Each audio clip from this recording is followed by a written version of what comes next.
प्रश्न नंबर 1, तुलसीदास जी ने माता कौशल्या की दशा की तुलना किसके साथ की है? यानी जो यहाँ पर हमने पद पढ़े हैं उन पदों में जब तुलसीदास जी हमें माता कौशल्या के बारे में बताते हैं तो उनकी किस दशा का यानी किस किस हालत का वर्णन जो है वो तुलना करते हुए और किसके साथ तुलना करते हुए बता रहे हैं उसको हमें बताना है। तो तुलसीदास जी ने जो है पदों में माता कौशल्या की दशा की तुलना जो है नृत्य में मग्न उस मोर से की है जो नृत्य के अंत में अपने पैरों की ओर देखकर रोने लग जाता है। जब माता कौशल्या का वास्तविकता से का आभास होता है तब वे बहुत दुखी होती हैं और उनकी व्यथा का वर्णन नहीं किया जा सकता है।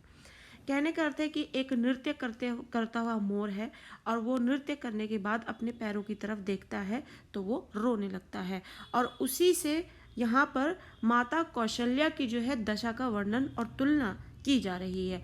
वैसे ही जैसे मोर जो है नृत्य करने के बाद अपने पैरों को देखकर रोने लगता है, वैसे ही जो माता कौशल्या है वो वास्तविकता यानी जो रियलिटी है लाइफ में जो भी चल रहा है उनके जो भी परेशानियां हैं समस्याएं हैं उन सबको जब वो एक बार फिर से महसूस करती हैं उसका आभास जब उन्हें होता है तो वो फिर से बहुत दुखी हो जाती हैं और उनकी ये जो व्यथा है, व्यथा यानी दुख, उसका वर्णन फिर नहीं किया जा सकता। तो इस तरीके से तुलसीदास जी ने माता कौशल्या की दशा का हालत का जो वर्णन किया है उसकी तुलना जो है मोर से की है और इस तरीके से की है, किस तरीके से तुलना की है वो भी बताना है।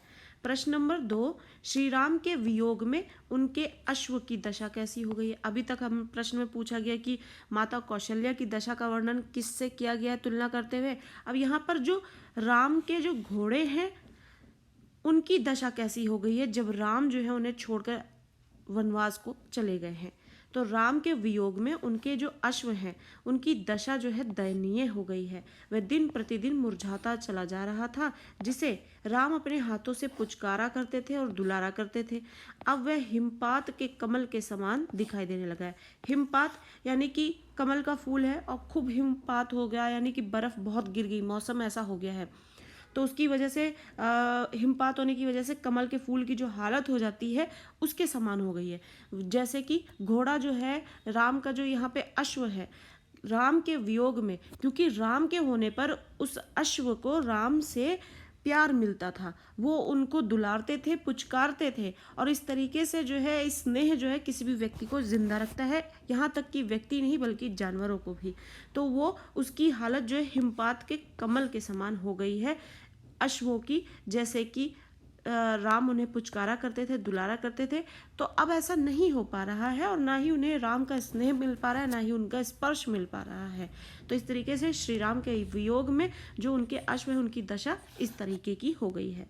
प्रश्न नंबर 3, माता कौशल्या पथिक के माध्यम से राम तक क्या संदेश पहुंचाना चाहती हैं?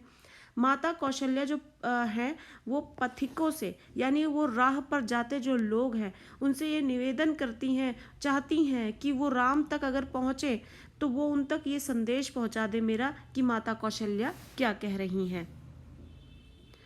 माता कौशल्या एक गुजरते पथिक के द्वारा ये संदेश भेज रही हैं कि यदि तुम वन में जाओ तो श्री राम से मिलकर उन्हें मेरा संदेश दे देना कि उनके प्यारे अश्वों की जो दशा है, पूरा जो प्यारे उनके जो अश्व हैं उनकी दशा जो है बहुत दयनीय हो गई है। राम एक बार अयोध्या आकर उसे सांत्वना देकर वन लौट जाए। तो यहाँ पर ये माँ का जो हृदय है जो बहुत दुख दर्द से पीड़ित है, वो ये सोचती है कि क्या पता जो राम है वो अपने अश्वों के बारे में सुन के ही जो है वन से चले आए और इस बहाने जो है वो अपनी माँ से भी मिल जाएंगे और माँ के हृदय को भी ठंडक मिल जाएगी। तो माँ जो है ये तरीका सोचती है कि पथिकों के माध्यम से ही क्या पता संदेश अगर पहुँच जाए और श्री राम ये सुने कि अश्वों की दशा जो है बहुत दयनीय हो गई है और राम एक बार अयोध्या आकर उन्हें सांत्वना ही दे जाए और फिर वन लौट जाए तो भी तसल्ली हो जाए। प्रश्न नंबर 4, तुलसीदास के पदों के आधार पर राम के वन गमन के बाद कौशल्या की जो मनोदशा है उसका वर्णन कीजिए। यानी तुलसीदास ने अपने पदों में जब ये वर्णन किया है कि राम जो है वन चले गए हैं उसके बाद जो कौशल्या की मनोदशा है, मनोदशा यानी मन की हालत, उसके बारे में बताना है। राम के वन चले जाने के बाद उनकी वस्तुओं को देख देख कर माता कौशल्या उनके बालपन यानी कि उनके बचपन की स्मृतियों यानी कि यादों में खो जाती हैं। कभी धनुष बाणों को देखती हैं तो कभी राम की छोटी छोटी जूतियों को अपने नेत्रों तथा हृदय से लगाती हैं, कभी राम को जगाने का अभिनय करती हैं तो कभी वे उन्हें राजा दशरथ के पास जाने के लिए कहती हैं, ये याद करके कि राम वन चले गए हैं और वे चित्र के समान जड़वत रह जाती हैं। चित्र के समान, जैसे कि आपके पास कोई भी फोटो फ्रेम है, फोटो में व्यक्ति को आप देख सकते हैं, लेकिन क्या वो जीवित व्यक्ति के समान कुछ आपसे हरकत, किसी भी तरीके की हरकत कर सकता है, क्रियाकलाप कर सकता है, या आपके इमोशंस को देखकर क्या वो कोई रिप्लाई कर सकता है? बिल्कुल भी नहीं। तो जैसे चित्र जो है जड़वत होते हैं, जड़वत यानी कि निर्जीव होते हैं, वैसे ही वो हो जाती हैं जब ये सब चीज़ों का ख्याल उन्हें आता है। तो प्रश्न नंबर 1, गीतावली से संकलित पद राघव एक बार फिरी आवो में निहित जो इसमें शामिल जो करुणा का भाव है और संदेश को अपने शब्दों में स्पष्ट कीजिए। प्रस्तुत पंक्ति जो है उसमें माता कौशल्या का दुख और पुत्र वियोग प्रकट होता है, यानी माता कौशल्या जो है अपने पुत्र के वन चले जाने पर जो दुख महसूस कर रही हैं और उनसे जो वियोग सह रही हैं उसका वर्णन दिखता है। तो माता कौशल्या राम के वन में जाने से बहुत दुखी हैं, वे अपने पुत्र राम से वापस लौट आने का निवेदन करती हैं। कौशल्या ये निवेदन अपने लिए नहीं बल्कि राम के घोड़े के लिए कर रही हैं। राम का घोड़ा जो है उनके जाने के बाद भरत द्वारा की जा रही देखभाल के बाद भी कमजोर होता जा रहा है। और जैसा कि अभी हमने पिछले ही भाग में पढ़ा है, जहाँ पे भरत राम का प्रेम से संबंधित जब प्रश्न किए, तो हम देखते हैं कि भरत जो है उन्हें बहुत पश्चाताप है, उन्हें उनकी माँ के द्वारा जो भी किया गया है और उसके जो दुष्परिणाम देखने को मिल रहे हैं वो सारा ब्लेम भी जो है वो अपने ऊपर ले लेते हैं। उसके कारण जो श्री राम को वो भी याद करके जो अपने जीवन में दुख सह रहे हैं वो भी उसको बयान नहीं कर पा रहे हैं, और इस तरीके से उनकी याद में, श्री राम की याद में उनके अश्व की जो है सेवा कर रहे हैं भरत। लेकिन इसके बाद भी अश्व जो हैं वो श्री राम की कमी को महसूस कर रहे हैं, और भरत की इतनी सेवा करने के बावजूद भी वो अश्व जो है अपनी सही हालात में नहीं आ पा रहे हैं। तो माता कौशल्या जो है वो यही संदेश राम तक पहुंचाना चाहते हैं कि भरत इतनी सेवा कर रहा है अश्व की, लेकिन उसके बाद भी अश्व की हालत सही नहीं है। क्या पता राम सुनकर इस बात को एक बार सांत्वना देने ही आ जाएं और फिर लौट जाएंगे वन। तो कौशल्या माता से उसका दुख नहीं देखा जा रहा, वह घोड़े का विरह भली प्रकार से समझ पा रही हैं। वे दोनों ही राम को बहुत प्रेम करते हैं, अतः उनका हृदय जो है रो पड़ता है और वह कहने के लिए विवश हो जाती हैं कि राम तुम एक बार लौट कर आ जाओ, मेरे लिए नहीं तो अपने प्रिय घोड़े के लिए ही सही, एक बार वापस आ जाओ। तो इस तरीके से माँ जो है कोई तरीका नहीं हाथ से जाने देना चाहती है जिससे कि वो राम को बुलाने का बहाना पा सके और राम को एक बार तो देख सके, उनको बुला सके वापस। प्रश्न नंबर 2, गीतावली के जो पद है उसमें जननी निरखती बाण धनुहिया के आधार पर राम के वन गमन के पश्चात माँ कौशल्या की जो मनस्थिति है उसका वर्णन कीजिए। अब इन पंक्तियों के माध्यम से जो माँ कौशल्या का जो की मन की स्थिति है वो बतानी है। या फिर इसी प्रश्न को ऐसे पूछ सकते हैं कि राम के वनगमन के बाद माता कौशल्या की मनोदशा का चित्रण तुलसीदास के पदों के आधार पर करें। राम के वन चले जाने के बाद उनकी वस्तुओं को देखकर माता कौशल्या उनके बालपन की स्मृतियों में खो जाती हैं, और जैसे कि माएँ सभी करती हैं, आज भी जो है वर्तमान में भी देखा जाए जो माएँ हैं अपने बच्चों, अगर बच्चे दूर कहीं पढ़ने गए हो तो कैसे उनकी चीज़ों को देखकर याद करती हैं उन्हें, वैसे ही माता कौशल्या जो है वो उनके बालपन को याद कर रही हैं उनकी चीज़ों को देख देख कर श्री राम की। कभी वो धनुष बाण को देख रही हैं तो कभी राम की छोटी छोटी जूतियों को, और कभी अपने नेत्रों तथा हृदय से उसे लगाती हैं। फिर कभी राम को जगाने का अभिनय भी करती हैं तो कभी वे उन्हें राजा दशरथ के पास जाने के लिए कहती हैं। ये याद करके कि राम वन चले गए हैं वे चित्र के समान जड़वत रह जाती हैं।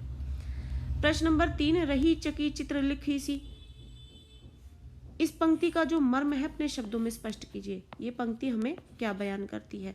पदों का जो लाइन टू लाइन एक्सप्लेनेशन है, वर्ड टू वर्ड एक्सप्लेनेशन है, ऑलरेडी चैनल पर है, आप इसे जरूर देखें। बहुत ही बारीकी से और बेहतरीन तरीके से समझाने की कोशिश की है, हर एक पंक्ति आपको बहुत ही आसानी से समझ में आने वाली है। फिर आप प्रश्न करेंगे तो आपके लिए वो बहुत ही आसान सी चीज़ हो जाएगी और आपकी जो टाइम इन्वेस्टमेंट है वो बहुत सही जगह पर जाएगी। इस पंक्ति का मर्म यह है कि माता कौशल्या राम के वनगमन, वनगमन का मतलब वन चले जाना क्या को स्मरण करके चित्र के समान जड़वत हो जाती हैं। जड़वत मतलब निर्जीव। वह चकित सी रह जाती हैं। जिस प्रकार चित्र में चित्रित कोई आकृति हिलती डुलती नहीं है, स्थिर रहती है, वही दशा कौशल्या की भी हो गई है। जो कौशल्या श्री राम की वस्तुओं को देखकर प्रसन्न हो रही थी, वही राम के वन चले जाने की बात याद करके अब चित्र के समान स्थिर सी हो गई हैं। प्रश्न नंबर 4, जे पय प्याई पोख कर पंकज वार वार चुचुकारे, क्यों जीवहि मेरे राम लाडिले ते अब निपट बिसारे। काव्यांश का जो शिल्प सौंदर्य है वो स्पष्ट करना है। शिल्प यानी कि रचना के आधार पर जो इसकी खूबियां है वो बताना है, यानी कि कला पक्ष। आपको इसमें से कुछ भी वर्ड यूज कर सकते हैं, तो कंफ्यूज नहीं होना, सब एक ही है। राम ने जिन्हें पाला पोसा है अथवा राम के जो प्यारे हैं, यदि राम उनसे दूर चले जाएंगे तो उनके वियोग में वे भला कैसे जीवित रह सकते हैं। यहाँ अश्व की बात हो रही है, जिसके सहारे माता कौशल्या जो है श्री राम को वापस बुलाना चाहती हैं। राम जिन्हें भुला देते हैं वे लोग जीवित नहीं रह पाते। अवधि और ब्रज भाषा का यहाँ पर सुंदर कला पक्ष यहाँ से शुरू हो रहा है। अवधि और ब्रज भाषा का सुंदर समन्वित रूप दर्शनीय है। अनुप्रास, रूपक तथा पुनरुक्ति प्रकाश अलंकार का प्रयोग हुआ। करुण रस और प्रसाद गुण है इसमें। प्रश्न नंबर 5, पहला उपमा अलंकार के यहाँ से हमें 2 उदाहरण देने हैं और साथ ही उत्प्रेक्षा अलंकार का प्रयोग कहाँ कहाँ हुआ है और क्यों किया गया है, उदाहरण सहित हमें उल्लेख करना है। तो पहला इसका जो उत्तर है उपमा अलंकार का, जो पदों में हमें दिया गया है, कबहू समुझी वन गमन राम को रही चकी चित्र लिखी सी। अब उपमा अलंकार से संबंधित बहुत सारे शॉर्ट्स जो है चैनल पर है, आप देखें, और वीडियो भी है। आपको बहुत अच्छे से समझ में आएगा कौन से साइन वर्ड्स होते हैं जिसके सहारे हम समझ सकते हैं कि इसमें ये अलंकार है, तो आपको बहुत आसानी से समझ में आएगा। अब इसमें उपमा अलंकार कहाँ है, चित्र लिखी सी, सी सा से सी सम समान, ये वर्ड्स होते हैं, जहाँ दिखे वहाँ उपमा अलंकार है। दूसरा, तुलसीदास वह समय कहे ते लागति प्रीति सिखी सी। अब यहाँ पे फिर सिखी सी है, यहाँ पे भी उपमा अलंकार है। दूसरा हमें पूछा गया था कि उत्प्रेक्षा अलंकार, तदपि दिन ही दिन होत झांवरे मनहु कमन हिम मारे। अब इसमें उत्प्रेक्षा अलंकार कहाँ है, यहाँ है, जहाँ पे भी जनहु, मनहु, जनौ, मनौ ये वर्ड्स देखने को मिलते हैं, वहाँ पर उत्प्रेक्षा अलंकार होता है। तो यहाँ पे उत्प्रेक्षा अलंकार है क्योंकि यहाँ अश्वों के दुर्बल होने में कमल पर पाला गिरने की संभावना की गई। आप अर्थ के आधार पर अगर समझ लेते हैं कि इसमें कौन सा अलंकार है तो बेस्ट है वो, लेकिन कुछ साइन वर्ड्स हैं जहाँ पर आपका टाइम भी जो है यहाँ पर ख़राब नहीं होगा, क्योंकि लैंग्वेज का पेपर है, लिखने में बहुत टाइम लगता है। तो ये साइन वर्ड्स अगर आपको पता होंगे और आपको ऐसे मिल रहे हैं काव्यांश में तो आपके लिए बेस्ट है, आप तुरंत उसके उत्तर लिखेंगे, फिर आप कुछ समय लगाएंगे, अर्थ समझेंगे, इसलिए इनका भी जानना बहुत जरूरी है। प्रश्न नंबर 6, भरत सौगुनी सार करत हैं अति प्रिय जानी तिहारे, तदपि दिन ही दिन होत झावरे मनहु कमल हिम मारे। यहाँ पर अब बताया जाए, अब देखिए यहाँ पे मनहु आ रहा है, यहाँ पे भी उत्प्रेक्षा अलंकार है। अब इन पंक्तियों में ये बता रहे हैं कि भरत जो है वो श्री राम के बहुत प्यारे जानकर इन अश्वों की जो है सेवा कर रहे हैं, लेकिन फिर भी दिन पे दिन जो है ये कमजोर होते जा रहे हैं, जैसे लग रहा है हिमपात हो गया हो कमल के फूलों पर। अब इसका भाव पक्ष और कला पक्ष हमें बताना है। भाव पक्ष, माता कौशल्या अश्वों की दुर्दशा के सहारे अपने मन की व्यथा को प्रकट कर रही हैं। वह कह रही हैं कि भरत राम के घोड़े 100 गुनी अधिक देखभाल करते हैं, परंतु फिर भी राम का घोड़ा ऐसे मुरझाता चला जा रहा है मानो उस पर कोई हिमपात हो गया हो। कला पक्ष है इसका, 100 गुनी सार में अनुप्रास अलंकार है, तदपि दिन ही दिन होत झावरे मनहु में उत्प्रेक्षा अलंकार है। क्यों, क्योंकि मनहु का प्रयोग हुआ है यहाँ पे, और ब्रज भाषा में सुंदर अभिव्यक्ति हुई है, पद जो है वो ब्रज भाषा में ही लिखा हुआ है। प्रश्न नंबर 7, पाठ के किन्हीं 4 स्थानों पर अनुप्रास के स्वाभाविक एवं सहज प्रयोग जो है उन्हें छांटकर बताना है। ए बर बाज बिलो की बा आपने, ब बा और बा, तो इसलिए अनुप्रास है। दूसरा, बहुरो बना ही सिधावो, यहाँ पर बा और बा की आवृत्ति हुई है इसलिए। तीसरा, कबहू कहती यों बड़ी बार भई, अब इसमें बा है, बा, इसमें का और का। चौथा, बंधु बोली जेई जो भावे, अब इसमें देखिए जा और जा, इसमें बा और बा, तो ये सारे अनुप्रास अलंकार के उदाहरण हैं। प्रश्न नंबर 8, तुलसीदास का जीवन जो है परिचय देते हुए उनकी और काव्यगत विशेषताओं पर प्रकाश डालिए। तुलसीदास जी का जो इस पाठ से संबंधित जीवन परिचय है उसको पूरा एक्सप्लेन किया गया है, अलग से इसकी वीडियो बनाई गई है, आप उसको अच्छी तरीके से देखें। हर एक लाइन को समझाते हुए बात को बताया गया है, समझाया गया, एक्सप्लेनेशन दी गई है, जरूर देखें, आपको बहुत अच्छे से समझ में आएगी चीज़ें। जीवन परिचय है, तुलसीदास राम भक्ति शाखा के प्रमुख प्रवर्तक माने जाते हैं। राम भक्ति शाखा यानी भक्ति काल एक दौर था जिसमें भक्ति काल से संबंधित, भक्ति से संबंधित कविताएं लिखी जाती थी, तो उस युग को भक्ति युग कहा जाता था या फिर भक्ति काल कहा जाता था। उसमें भी जो है कई प्रकार हुआ करते थे, जिसमें से एक प्रकार है राम भक्ति शाखा।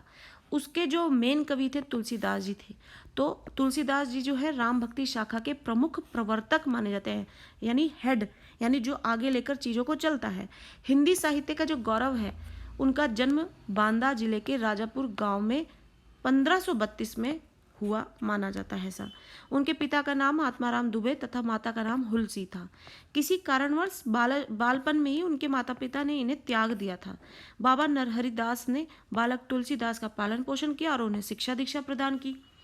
तुलसीदास का विवाह दीनबंधु पाठक की पुत्री रत्नावली से हुआ। तुलसीदास की अति आसक्ति को देखकर रत्नावली ने उन्हें कठोर वचन कह दिए। यानी तुलसीदास जी जो है अपनी आसक्ति, स्नेह जब उनको दिखाने लगे यानी रत्नावली को, तो रत्नावली ने उन्हें कठोर वचन बोल दिए। उनके वचनों से प्रभावित होकर उन्होंने गृह को त्याग दिया, घर त्याग दिया, और वे काशी, चित्रकूट, अयोध्या आदि तीर्थ स्थलों का भ्रमण करते रहे। फिर उन्होंने रामचरितमानस की रचना अयोध्या में आरंभ की और अंश जो है उसका काशी में लिखा। उनकी मृत्यु भी काशी में ही हुई। उनकी रचनाएं जो है, तुलसीदास की रचनाओं में रामचरितमानस को हिंदी का सर्वश्रेष्ठ महाकाव्य माना जाता है। उनके द्वारा रचित ग्रंथों की संख्या जो है वो 40 के लगभग बताई जाती है, यानी 40 ग्रंथ उन्होंने लिखे हैं लगभग। परंतु अब तक केवल 12 रचनाएं ही जो है प्रमाणिक सिद्ध हुई हैं, यानी कि सबूत के साथ ये साबित होती हैं कि ये तुलसीदास जी की ही रचनाएं हैं। तो उनमें से है कुछ रामचरितमानस, पार्वती मंगल, जानकी मंगल, दोहावली, कवितावली, गीतावली, कृष्ण, श्री कृष्ण गीतावली, विनय पत्रिका, रामलला, नहछु, वैराग्य संदीपनी।